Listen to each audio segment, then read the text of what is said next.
আপনি কি মা হতে চলেছেন বা আপনার বাড়িতে কি আসতে চলেছে কোনো সদ্যজাত সন্তান? তাহলে এখনই সেই মায়ের সঙ্গে বা তার পরিবারের সঙ্গে শেয়ার করে নিন আমার এই ভিডিওটিতে। আমি এই ভিডিওটিতে বলবো যে সদ্যজাত শিশুর সঙ্গে আপনারা কোন কোন ভুলগুলো একদমই করবেন না। নমস্কার, আমি ডায়েটিশিয়ান সঞ্চিতা। আজ এই ভিডিওর মাধ্যমে আমরা মায়ের কাছে একটা বাচ্চাকে বড় করে তুলতে বেশ একদম প্রাইমারি স্টেজে কয়েকটা ইম্পর্টেন্ট জিনিসের কথা শেয়ার করব। প্রথমেই জেনে নিই যে কি কি ভুলগুলো আমাদের একদমই করা উচিত নয়। ফার্স্ট পয়েন্ট হচ্ছে কোলস্ট্রামকে অবহেলা। এই কোলস্ট্রাম জিনিসটা কি? আপনি যখন মা হচ্ছেন তখন সেই মায়ের অপারেশনের পর দেখবেন মায়ের বুক থেকে বেরোচ্ছে এক অস্বচ্ছ হলুদ রঙের একটা গাঢ় লিকুইড, যাকে আমরা কোলস্ট্রাম বলি। এই কোলস্ট্রাম হচ্ছে বাচ্চাদের কাছে বা সদ্যজাতের কাছে একটা অমৃতের সমান। এখানে হাই ডোজ অ্যান্টিবায়োটিক থাকে। ভবিষ্যতে এর দ্বারা একটা সুন্দর ইমিউনিটি বাচ্চারা পায় মায়ের কাছ থেকে এই কোলস্ট্রাম খেলে।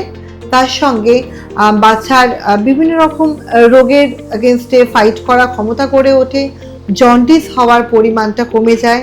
এটা খেলে বাচ্চাদের গাট ফাংশনটা খুব ভালোভাবে তৈরি হয় ছোট থেকে।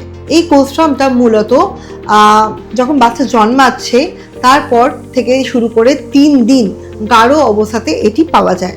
তারপরে 25 দিন পর্যন্ত এই কোলস্ট্রামটা মায়ের দুধের সঙ্গে মিশে থাকে, কিন্তু তার পরিমাণটা ধীরে ধীরে কম হতে থাকে। তাই বাচ্চা জন্মানোর থেকে শুরু করে টানা 3 দিন এই কোলস্ট্রামটা বাচ্চাদেরকে অবশ্যই খাওয়াতে হবে। কিন্তু অনেক ক্ষেত্রে আমরা দেখেছি যে যারা একটু গ্রামাঞ্চলে থাকে বা একটু আউটস্কার্টে থাকে, সেখানে শিক্ষার প্রপার অভাব থাকায় মায়েরা বা বাড়ির লোকজনদের মতে এখানে এই কোলস্ট্রামটা খুব নোংরা একটা দুধ বলে বিবেচিত। তাই মাকে বলা হয় যে এটাকে অ্যাভয়েড করতে। ব্যারেজ আপনার যখন শহরে একটা মা ডিসচার্জ হচ্ছে হসপিটাল থেকে, তাকে কিন্তু প্রপার গাইডেন্স দেওয়া হয়। বাড়িতে আমরা যখন সদ্যজাত আসে তখন কিন্তু তাদের রীতি অনুযায়ী মুখে মধু দেওয়া হয় অনেক ক্ষেত্রে, কিন্তু সেটা একেবারেই ভুল। কারণ মধুতে এমন কিছু ব্যাকটেরিয়া থাকে যেটা সদ্যজাতের পক্ষে হজম করা খুবই মুশকিলের। কারণ তারা সেটিকে ঠিকমতো হজম করতে পারে না। এর ফলে তাদের পেটটা ফেপে যায়, ফুলে যায়, তাদের অস্বস্তির কারণ হয়ে দাঁড়ায়। আর এক্ষেত্রে অনেক সময় দেখা যায় বটুলিজম রোগেরও শিকার হচ্ছে বাচ্চারা। তাই বাচ্চাকে 1 বছর পর্যন্ত মধুর সংস্পর্শে আনবেনই না। যদি আপনাকে বাচ্চাকে মিষ্টিমুখ করাতেই হয়, মায়ের বুকের কোলেস্ট্রাম দিন।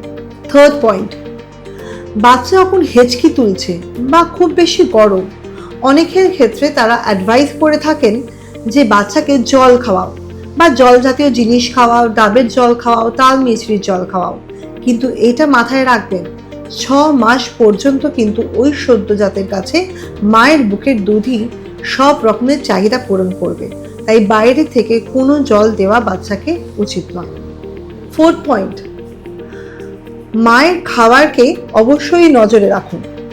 আমরা অনেক সময় ভাবি বাচ্চা যখন মায়ের গর্ভে রয়েছে সেখানে বাচ্চার ডায়েটটা খুবই ইম্পর্টেন্ট থাকে, তার সঙ্গে মায়েরও।